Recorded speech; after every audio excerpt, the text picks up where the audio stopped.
ஏக்கா பாத்தியெல்லாம் என் மாமியாரோ பர்ஃபார்மன்ஸ அடி ஆத்து நம்ம சிவாஜியே தோற்றுவார் போலயே. ஆமாக்கா என்னமா நடிச்சு என் சம்மந்திக்காரிய வேலை வாங்கியிருக்கா பாரு. நல்ல வேலைடி, இந்த சைடு ஒரு எட்டி பார்த்தேன். இந்த கண் கொள்ளாத காட்சியை நான் காணாமே போயிருப்பேன். ஒரே கூத்தால இருக்கு. இதை மட்டும் புடிச்சு நம்ம டிவியில போட்டோம்னா ஒரு 300 எபிசோடு போடும் போலயே.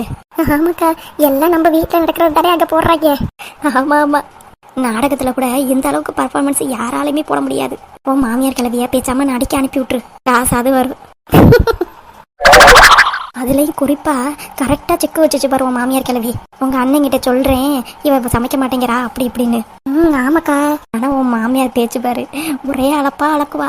நான் இப்படி அம்புட்டு வேலை பார்த்தேன், நான் இப்படி இம்புட்டு வேலை பார்த்தேன் அப்படி இப்படின்னு. இப்பதானே தெரியுது எல்லாரும் எப்படி அழுது பிடிச்சி வேலை வாங்குறான்னு. ஆமாக்கா, இப்படிதான் என்னையும் பண்ணுவா. சரி நானும் வயசான பொம்பளையாச்சே அப்படி இப்படின்னு சொல்லி விட்டுறது. ஆனா உன் சம்மதிக்காரிக்கு வேணும்டி, உன்னைய என்ன பாடுபடுத்தினா இப்ப நல்லா அனுபவிக்கிறாளா? பேசாம நீயும் இதே டெக்னிக்கை ஃபாலோ பண்ணிடு. என்னன்னுக்கா? உங்க அண்ணன் கிட்ட சொல்லிடுவேன், சொத்து தரமாட்டேன் பொண்ணை தரமாட்டேன் அப்படி இப்படின்னு சொல்லி அவகிட்ட வேலையை வாங்கிடு. அவளுக்கு பெரிய மைனஸ் பாயிண்டே அதுதானே. நீ சொல்றதும் சரிதான்க்கா, இதை சொல்லி அவகிட்ட வேலையெல்லாம் வாங்கிடலாம் போலயே. அட போராஜு, நீ இது தெரியாம அவங்க கீழே வேலை பார்த்துக்கிட்டு ரொம்ப கஷ்டப்பட்டுக்கிட்டு இருந்திருக்க. இப்பவாது புரிஞ்சு நடந்துக்க, உன் மாமியாக்காரி எப்படி உன் சம்மதிக்காரி எப்படின்னு. ஆமாக்கா, சொத்துனா வாயவே பொழக்கிற கேஸ் தான் ரெண்டும். அதுவும் உன் கூறுகிட்ட சம்மதிக்காரி இருக்கா பாரு, அவளுக்கு இந்த மாசம் என்ன மாசம் அதெல்லாம் தெரியவே இல்லை. தேதியெல்லாம் கிளிப்பாலாம் மாட்டாளா? அதுக்கெல்லாம் எங்கக்கா அவளுக்கு நேரம் இருக்கு. புருஷங்காரனை திட்டத்திலேயே குறியா இருப்பா. இப்ப வச்சார்ல ஆப்பு, இங்க வந்து என் கையால சமைச்சு சாப்பிடணும்னு நினைச்சுக்கிட்டு இருந்தா. அதுலயும் பாத்தீங்கன்னா லிஸ்ட் பெருசால கூட்டுட்டு இருந்தா. அதுலயும் என் மாமியார் கறி கூட்டு பொரியலையும் வைக்க சொன்னா. இருந்தாலும் இம்புட்டையும் சமைக்கணுமா அப்படின்ட்டு வெஜ்ஜை மட்டும் ஒதுக்கி வச்சுட்டு நான்வெஜ்ஜை மட்டும் நான் சமைக்கிறேன்னு சொல்லிட்டு கிளம்பிட்டா. படு மோசமான பொம்பளைங்க ரெண்டும். ஆமாக்கா, நீ எப்படிலாம் இருக்கியோ தெரியல. நானும் பேசாம இந்த மாதிரி அழுது நடிச்சாவது என் மருமகள்கிட்ட வேலை வாங்க முடியுமான்னு பாக்குறேன். அட நீ வேறக்கா, என்னைக்கும் உண்மையான அன்பு பாசம் தாக்கா ஜெயிக்கும். நான் என்ன கொஞ்சம் அடங்கி போறேன்றதுக்காக மாமியார் கிழவி என் தலைமையில ஏறிக்கிட்டு நிக்கிறா. ஆனா அவ மவகாரியா அந்த மாதிரி வேலை வாங்க முடியலையே. இப்ப பிளாக்மெயில் பண்ணி அது பண்ணி தானே வேலை வாங்கிக்கிட்டு இருக்கா. ஆமாண்டி ராஜு, நீயும் இந்த மாதிரிலாம் உன் மருமகாரியை பண்ணாதக்கா. நீ சுட்டு போட்டாலும் எனக்கு அந்த மாதிரி நடப்பெல்லாம் வரவே வராது. நான் சும்மா பேச்சுக்கு தான் சொன்னேன். சரி ராஜு, நீ என்ன சாப்பிடுவ? இப்ப அவங்க 2 பேரும் சமைச்சுக்கிட்டு இருப்பாங்க, அடுப்பும் கிடைக்காது. பேசாம நீ எங்க வீட்டுக்கு சாப்பிட வரியா? ஏன் மருமக தான் அவ அம்மா வீட்டுக்கு போயிட்டால. வீட்டுல நான் சோறு பொங்கி வச்சிருக்கேன், நானும் வெஜ்ஜு தான் சமைச்சு வச்சிருக்கேன். உனக்கும் சேர்த்து வேணா கொஞ்சம் சோறு பொங்கி வைக்கட்டுமா? அப்படியாக்கா, சரிக்கா, நான் உங்க வீட்டுல வந்து சாப்பிட்றேன். எதுக்கும் ஒரு 8 உன் மாமியா கிளவிட்ட சொல்லிட்டு வா. இல்லைனா இங்க போய் எதுக்கு சாப்பிட்ற வைக்கிறேன்னு சொல்லிட்டு சண்டை இழுக்க போறா. அதெல்லாம் இப்போதைக்கு ஒன்றும் சொல்லாது. ஏன் அப்படி சொல்ற? நீயே பாத்தில, இப்போதைக்கு என் சம்மந்திக்காரர்கிட்ட எனக்கு உடம்பு சரியில்லைன்னு சொல்லியிருக்கா. நான் மட்டும் தெம்பா எந்திரிச்சு நடந்து வந்தேன், திரும்பி 2 பேத்துக்கு சண்டை தான் முட்டிக்கும். அதனால நீ எப்படியே போத்தா நீ இந்த பக்கத்து எட்டியே பார்க்காத அப்படின்னு சொல்லுவா என் மாமியாக்காரி. அதனால நீ ஒன்றும் கவலைப்படாத, நான் உன் வீட்டிலே வந்து சாப்பிட்றேன். சரி, நான் சோறு காயெல்லாம் வச்சுட்டேன், கொஞ்சோண்டு சோறை மட்டும் நிறையா போட்டு வடிக்கிறேன். நீ பொறுமையா வரியா? சரிக்கா. பார்த்து பத்திரமா இரு ராஜு. அவ போனதுக்கு அப்புறமேட்டு வேணா நீ வீட்டுக்கு போ. சரிக்கா, பார்த்துக்கிட்டு போவான். சரி, நான் போய் சோறு பொங்குறேன். ஒரே சிரிப்பா வருது. என்னைக்கானாலும் இதெல்லாம் நான் மறக்கவே மாட்டேன் ராஜு. சரிக்கா, நீங்க பார்த்து போயிட்டு வாங்க.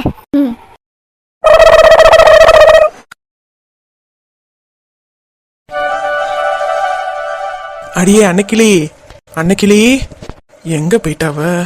ஆளையே காணல. அன்னைக்கிளி. என்ன மாமா? மாமா நான் இங்க இருக்கேன். வா, இங்க இருக்கியா? எம்புட்டு நேரம் உன்னை கூப்பிட்டுக்கிட்டே கிடக்குறது. என்ன விஷயமா என்னை கூப்பிடுறீங்க? இங்க வா. எதுக்கு மாமா? சொல்றேல, இங்க வா அன்னைக்கிளி. உன்னை வாங்கிட்டு வந்திருக்கேன், உன்கிட்ட காமிக்கிறதுக்காக தான் கூப்பிடுறேன். என்ன வாங்கிட்டு வந்திருக்கீங்க? இங்க வா, அப்பதான் காமிப்பேன்னு சொன்னேன்ல. இதோ வாரேன். இப்ப சொல்லுங்க, என்ன வாங்கிட்டு வந்திருக்கீங்க? டொடன் டொடன் டொடன் டொடன். ஆத்தி, செயினா? ஆமா அன்னைக்கிளே, அதுவும் கோல்டு செயின். யாருக்கு மாமா வாங்கிட்டு வந்திருக்கீங்க? வேற யாருக்கு? நம்ம ஜீவாவுக்கு தான். நீ தானே சொன்ன ஜீவாவுக்கு நம்ம ஏதாவது செய்யணும்னு. அதனாலதான் செயினை வாங்கிட்டு வந்தேன். எம்புட்டு விலை விக்குது மாமா? தங்க விலை என்னமோ கூட்டிகிட்டே தான் போகுது. இருந்த காசுக்கு ஒரு 3 பவுனுக்கு செயின் வாங்கிட்டு வந்திருக்கேன். ஆத்தி, 3 பவுனா? ஆமா அன்னைக்கிளி, கையில இருந்த காசுக்கு 5 பவுன் கூட வாங்கலாம் அண்ணா. ஆனா என்ன பண்றது, உனக்கு தான் உடம்பு சரியில்லைல்ல. சட்டுன்னு ஏதாவது ஒன்று நடந்துச்சுன்னா கையில காசு வேணும்ல அண்ணா. அதனாலதான் கொஞ்சம் பணத்தை மட்டும் எடுத்து வச்சுட்டு ஒரு 3 பவுன் மட்டும் வாங்கிட்டு வந்தேன். ஏன் மாமா இப்படி செஞ்சிய? ஏன் என்ன ஆச்சண்ணா? எனக்கு எதுக்கு மாமா காசு? அம்புட்டு காசுக்கும் அவளுக்கே நகை எடுத்திருக்க வேண்டியதானே. என்ன புரியாம பேசுற? எல்லாம் புரிஞ்சு அறிஞ்சுதான் மாமா பேசுறேன். நம்ம வைத்தியர் நம்ம கூடவே இருக்கும்போது எதுக்கு நம்ம பயப்படணுங்கிறேன். எல்லாம் சரிதான் அண்ணா, இருந்தாலும் நம்ம கையில் காசு வேணாமா? நாளை பின்ன ட்ரெஸ் எடுக்கணும் அது இதுன்னு சொல்லுவாங்க. அதுக்கெல்லாம் நம்ம கையில் காசு வேணும்ல. அதுவும் இல்லாமல் மறு வீடு மறு அழைப்பு அதெல்லாம் இருக்குது. நம்ம வீட்டுக்கு கூட்டியாந்து சாப்பாடெல்லாம் போடணும்ல. அப்போ வெறும் கையுமா பிள்ளைங்களை அனுப்புவ? கையில் காசு கொடுத்தோ இல்லை ட்ரெஸ் எடுத்து கொடுத்தோ தானே அனுப்பணும். அதுக்கெல்லாம் காசு வேணாமா? அதுக்காக தான் காசு அதுக்குன்னு தனியாக எடுத்து வச்சுருக்கேன். அப்படியா மாமா? நான் ஒரு கூறு கட்டுவேன், அதெல்லாம் யோசிக்காம கல்யாணத்திலேயே நிற்கிறேன். உனக்கு கல்யாணம் நடந்தால் போதும் அப்படின்ற நினப்பில் உட்காந்துருக்க. நான் அடுத்தடுத்து என்னென்ன நடக்குமோ அதெல்லாம் பார்த்துக்கிட்டு இருக்கேன். நீங்கள் சொன்னால் சரியாக தான் மாமா இருக்கும். நல்லா இருக்கு செயின். எந்த கடையில் வாங்குனீங்க? டவுனில் போய் தானே வாங்கியிருப்பீங்க? ஆமாண்ணா, டவுனில் ஸ்ரீ ஜுவல்லரி கடையில் தான் வாங்கினேன். சரி சரி, அந்த அண்ணாச்சி கடை தானே, நல்லா குறைச்சி போடுவாங்க. இப்போ உனக்கு சந்தோஷம் தானே? ரொம்ப சந்தோஷம் மாமா. அதுவும் இல்லாமல் இப்போ சேர்த்து வைக்கிறது தான் நல்லது. ராஜாவோட பெரியம்மா அப்போவே சொன்னாங்க, ஐப்பசி மாதம் கார்த்திகை மாதம்லாம் வந்தோடனே கையிலையும் அதை முடிச்சிருவோம் அப்படின்னு. இப்போ புரட்டாசி போயிட்டுருக்கு, நம்மளும் அதையும் எடுத்து வைக்கிறது நல்லது தானே மாமா? ஆமாம்மா. சரிங்க மாமா, இதை பத்திரமா நீங்களே உங்கள் பீரோவில் வச்சிருங்க. கை கால் அலம்பிட்டு வாங்க, நான் சோறு பொங்கி வச்சுருக்கேன், சாப்பிடுவோம் 2 பேரும். சரி அண்ணா. கடைக்கு போய்கிட்டு இருக்கும்போது ஜீவாப்புல ஃபோன் பண்ணிச்சு. என்ன சொன்னா? அம்மா நல்லா இருக்காங்களான்னு கேட்டா. மேற்கொண்டு எதுவும் சொன்னாலா? ஒரே ஒரு விஷயம் சொன்னா, அதை யார்கிட்டையும் சொல்லிடாதீங்கப்பான்னு சொன்னா. அப்படி என்ன விஷயம்? நம்ம மாப்பிள்ளை தம்பி இருக்கார்ல. யாரு, ராஜாவா? ஆமா ஆமா. அவருக்கு என்னவா? அவரு ஏதோ மனசுல நினைச்சுக்கிட்டு வேகமா ஜீவாவை கூட்டிக்கிட்டு பத்திர ஆபீஸ்ல போய் ரெஜிஸ்டர் மேரேஜ் பண்ணிட்டாராம். என்ன ராடிச்சி? ஐயோ அண்ணோ, அப்படின்னா சட்டப்படி அவங்க கல்யாணம் பண்ணிக்கிட்டாங்கன்னு அர்த்தம். என்ன என்ன மாமா சொல்றிய? அவங்க 2 பேரும் கல்யாணம் பண்ணிக்கிட்டாங்களா? அதுவும் நம்ப இல்லாமையா? என்ன சொல்றிய? எனக்கு ஒன்றும் புரியல. என்ன மாமா நடக்குது? ஒன்றும் வருத்தப்படாத அண்ணா. என்ன மாமா இப்படி சொல்றிய? எப்படி வருத்தப்படாம இருக்க முடியும்? அவ கல்யாணத்தை முன்ன நின்று நடத்தணும்னு எம்பிட்டு ஆசைப்பட்டேன். பட்டணத்துக்காரவங்களாம் இப்படி உள்ளவங்க தான் போல. அப்ப நம்மளெல்லாம் கூப்பிட்டுலாம் கல்யாணம்லாம் பண்ண மாட்டாங்களா? சே, எனக்குன்னு தான் எல்லாம் வந்து சேருது. நான் எம்பிட்டுக்குள்ள ஆசையா இருந்தேன், கல்யாணம் ஜாம் நடக்கணும், தாரவாத்து கொடுக்கணும், அப்படி இப்படின்னு. என்ன இந்த பிள்ளை இப்படி பண்ணி வச்சிருக்காளுங்க? ஏன் அண்ணா இப்படி புலம்புற? பின்ன உங்களுக்கு என்ன தெரிய போகுது என்னோட வலி? நான் மலை கோட்டையவே கட்டி வச்சிருந்தேன், இப்ப அதை தரமட்டமா ஆக்கிட்டாங்க. அச்சோ அண்ணா, நீ பயப்படுற மாதிரிலாம் ஒன்றும் கிடையாது. நீங்க தானே சொன்னீங்க சட்டப்படி அவங்க கல்யாணம் பண்ணிக்கிட்டாங்கன்னு. ஆமா, அதெல்லாம் உண்மைதான். அப்படின்னா ரெஜிஸ்டர் ஆஃபீஸில் ரெஜிஸ்டர் பண்ணிட்டாங்க. ஆனால் இன்னும் யாருக்குமே சொல்லலையாண்ணோ. ஐப்பசி மாதம் வந்தோடனே ஊரறிய தாலி கட்டுவாங்க. என்ன மாமா சொல்றிய? எனக்கு ஒண்ணுமே புரியல. ஏற்கனவே கல்யாணம் பண்ண பிள்ளைய திரும்பியுமா கல்யாணம் பண்ணுவாங்க? இங்கே பாரு அண்ணா, ரெஜிஸ்டர் மேரேஜில் போய் சும்மா கையெழுத்து தான் போட்டுட்டு வருவாங்க. தாலியெல்லாம் கட்ட மாட்டாங்க, மாலையெல்லாம் மாற்றிக்க மாட்டாங்க. தாலி கட்டாம மாலையெல்லாம் மாத்தாம நடக்கிறதெல்லாம் ஒரு கல்யாணமா? என்ன பட்டணத்துக்காலங்க வழக்கமா தெரியல மாமா. இது நான் உனக்கு சொன்னாலும் புரிய போகிறதில்ல. இங்கே பாரு அண்ணா, சட்டப்படி அவங்க 2 பேரும் இப்போ புருஷன் பொண்டாட்டி. ஆனால் ஊரறிய சொல்லி தாலி கட்டலை. அது கண்டிப்பாக நடக்கும். அது வரைக்கும் நீ கொஞ்சம் பொறுமையாக இரு. உன்னைய கூப்பிடாமலாம் அவங்க எந்த ஒரு கல்யாணத்தையும் பண்ண மாட்டாங்க. இன்னும் அவங்க வீட்டு ஆளுங்களுக்கே யாருக்குமே தெரியாது. ஜீவாப்புல தான் சொன்னிச்சு, யாருக்கிட்டையும் சொல்லிடாதீங்கப்பா, என்னை அப்பாவா நினைக்கிறேன், அதனால தான் உங்கள்கிட்ட சொல்லாமல் பண்ணிட்டேனே அப்படின்னு சொல்லிட்டு வருத்தப்பட்டுச்சு. வரட்டும், அவளை கேள்வியை கேட்காம விட மாட்டேன். அவளே வந்து உனக்கு சொல்லி புரிய வைக்கட்டும். நான் என்ன சொன்னாலும் உனக்கு புரியாது. சரி, கை கால்லாம் அலம்பிட்டு வரேன், நீ போய் சாப்பாடு எடுத்து வை. சரி, போயிட்டு வாங்க. என்ன சொல்றாரு ஏது சொல்றாரு ஒன்றும் புரிய மாட்டேங்குது. படிச்சிருந்தாலும் என்னமோ கொஞ்சமாவது புரிஞ்சிருக்கும். இவர் சொல்றத பார்த்தா தாலியும் கட்டலையா, மாலையும் மாத்திக்கலையா, அப்புறம் எப்படி அது கல்யாணம் ஆகும்? எனக்கு சத்தியமா ஒன்றும் புரியல.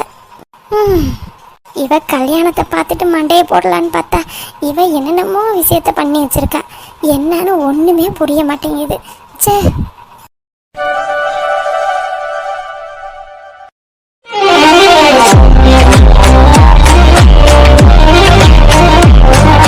ராஜாவோட போக்கு வர வர சரியே இல்லை. ஆளை காணாமேன்னு போய் தேடி பார்த்தா ஜீவா ரூம்ல இருக்கான். ஒன்று ஜீவா கூட வெளியில போறான், இல்லைன்னா ஜீவா கூட தான் ரூம்ல இருக்கான். என்ன ஆச்சுன்னே தெரில. ஜீவா தான் உலகமா? அம்மா இருக்காளே, என்ன ஏதுன்னு பேசுவோம் கொள்ளுவோன்ற நினப்பு இருக்குமா இருக்காதா அவனுக்கு? ஏன் தான் இவன் இப்படி இருக்கானோ தெரியல. முன்ன மாதிரிலாம் இவன் எனக்கு பயப்படவே மாட்டேங்கிறான். ஜீவா இறந்ததுக்கு அப்புறமேட்டு நம்ம வழிக்கு வருவான்னு பார்த்தா, அதுக்கப்புறம் கையில் பார்த்தோன்னே ஜீவா மாதிரி ஆசை வந்து கையில் கல்யாணம் பண்ணிக்க போறேன்னு சொல்லிட்டு போனான். நான் அது தப்புடான்னு என் பையனுக்காக நான் கயரையும் கடத்தினேன். இப்போ பார்த்தா செத்து போன ஜீவாவே நேரில் வந்து நிற்கிறா. இவன் பழையபடி மாறி ஜீவா ஜீவான்னு பின்னாடியே சுற்றிக்கிட்டு இருக்கான். என்ன நினச்சிக்கிட்டு இருக்கான்னு எனக்கு ஒன்றும் தெரியல. அக்கா என்னடானா ஐப்பசி மாதம் வந்தோடனே கல்யாணம் பண்ணி வச்சிடலாங்குது. கல்யாணம் பண்ணி வைக்கிறதுக்கா நான் ஜீவாவை மலை உச்சியிலேருந்து தள்ளி விட்டேன்? இது எதுவுமே நம்மளுக்கு நல்லதே இல்லை. இப்போ நம்ம ஏதாவது இதில் பண்ணியே ஆகணும். ஒன்று அக்கா குடும்பத்தை பார்க்கணும், அப்படி இல்லையா ஜீவாவையும் ராஜாவையும் பிரிக்கணும். நம்ம இது விட்டா அது, அது விட்டா இதுன்னு மாற்றி மாற்றி பண்ணுறதுனால தான் எதுவுமே விளங்க மாட்டேங்குது. ஒரே ஒரு டார்கெட்டில் ஃபோக்கஸ் பண்ணி அடிச்சிடணும்.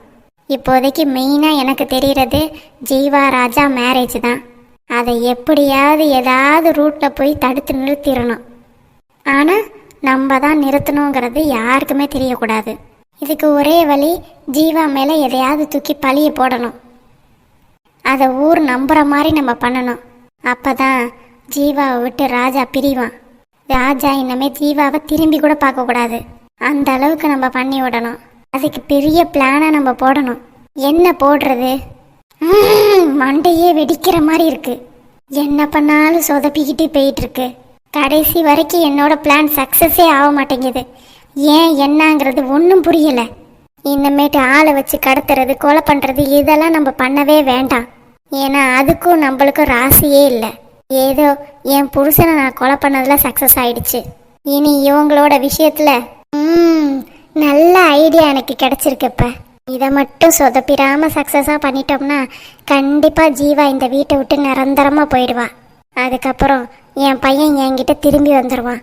கடைசி வரைக்கும் ஜீவாவை ராஜா திரும்பி கூட பார்க்க மாட்டான். சீக்கிரமாக இந்த விஷயத்தை நம்ம பண்ணணும்.